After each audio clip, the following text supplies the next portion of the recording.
Hi hello. നമ്മന്ന് എന്താണെന്ന് ഉണ്ടാക്കാൻ വന്ന് മുട്ട ബിരിയാണി എന്നിട്ട് ഉണ്ടാക്കാൻ വന്നു. ഇതാ ഒരു മുട്ട ഞാൻ എടുത്ത് ഒന്നോ രണ്ടോ മുട്ട ഇങ്ങോട്ട് പോയതിന് ശേഷം ഞാൻ റേഷൻ അരി കൊണ്ടാണ് മുട്ട ബിരിയാണി ഉണ്ടാക്കുന്നത്.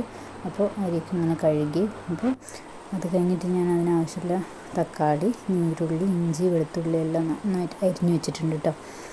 അങ്ങനെ അരിഞ്ഞു വെച്ചതിന് ശേഷം നമ്മൾ നേരത്തെ കഴുകി വെച്ച റേഷൻ അരി ഇതുപോലെ ഒരു പാത്രത്തിൽ വെള്ളമൊഴിച്ച് കുറച്ച് ഓയിലും കൂടി ഒഴിച്ച് അരി അതിലേക്ക് ഇട്ട് കൊടുത്തിട്ട് നന്നായിട്ട് വേവണം കേട്ടോ. അപ്പോൾ അരി നന്നായിട്ട് വെന്ത് കഴിഞ്ഞതിന് ശേഷം നമ്മൾ ഇതുപോലൊരു പാത്രത്തിൽ കുറച്ച് എണ്ണ ഒഴിക്കുക. അതിന് ശേഷം നമ്മൾ നേരത്തെ പുഴുങ്ങി വെച്ച എഗ്ഗ് ഉണ്ടല്ലോ, അത് നമുക്ക് കുറച്ച് മുളക് പൊടിയൊക്കെ ഇട്ടിട്ട് നന്നായിട്ടൊന്ന് വഴറ്റിയെടുക്കണം. ഇപ്പോൾ ഞാനുള്ള മസാലയാണ് ഇപ്പോൾ ഇതിനെല്ലാം റെഡിയാക്കി വെച്ചിട്ടുള്ളത്. മുളക് പൊടി, ഗരം മസാല, മഞ്ഞൾപ്പൊടി, ചിക്കൻ മസാല. അപ്പോൾ ഞാൻ പറഞ്ഞ പോലെ എഗ്ഗിനെ നമുക്കൊന്ന് ഫ്രൈ ചെയ്തെടുക്കണം. അപ്പോൾ അതിനായിട്ട് മുളക് പൊടിയും 2 സവാളയൊക്കെ ഇട്ടിട്ട് അതിലേക്ക് എഗ്ഗ് ഇട്ടിട്ട് ഇങ്ങനെ നന്നായിട്ട് എഗ്ഗിനൊന്ന് പൊരിച്ചെടുക്കണം കേട്ടോ.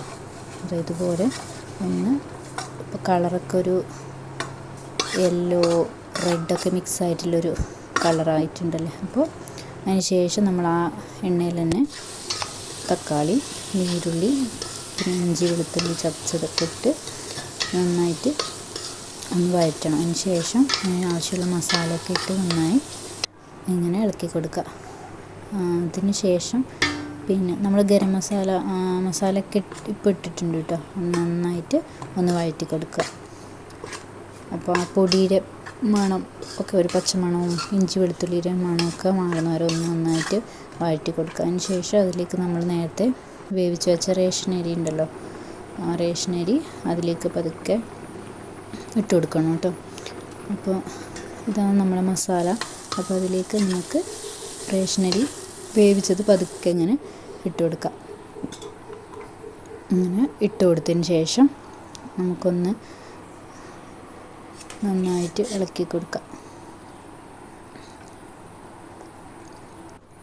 ഇങ്ങനെ കുറച്ച് ഇളക്കി ആ മസാലയൊക്കെ റൈസിന് നന്നായിട്ട് പറ്റണം കേട്ടോ. അപ്പോൾ നന്നായിട്ടൊന്ന് ഇളക്കി കൊടുത്തതിന് ശേഷം നമ്മുടെ എഗ്ഗും കൂടെ അതിലേക്കൊന്ന് ഇട്ട് കൊടുക്കുക.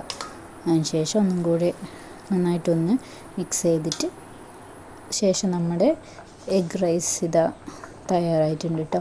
അപ്പോൾ എല്ലാവരും കുട്ടികൾക്ക് ലഞ്ചിനൊക്കെ കൊണ്ടുപോകാൻ നമുക്ക് ഈസി ആയിട്ട് ഉണ്ടാക്കാൻ പറ്റുന്നൊരു ഐറ്റമാണ്. അപ്പോൾ എല്ലാവരും ഒന്ന് ട്രൈ ചെയ്യുക.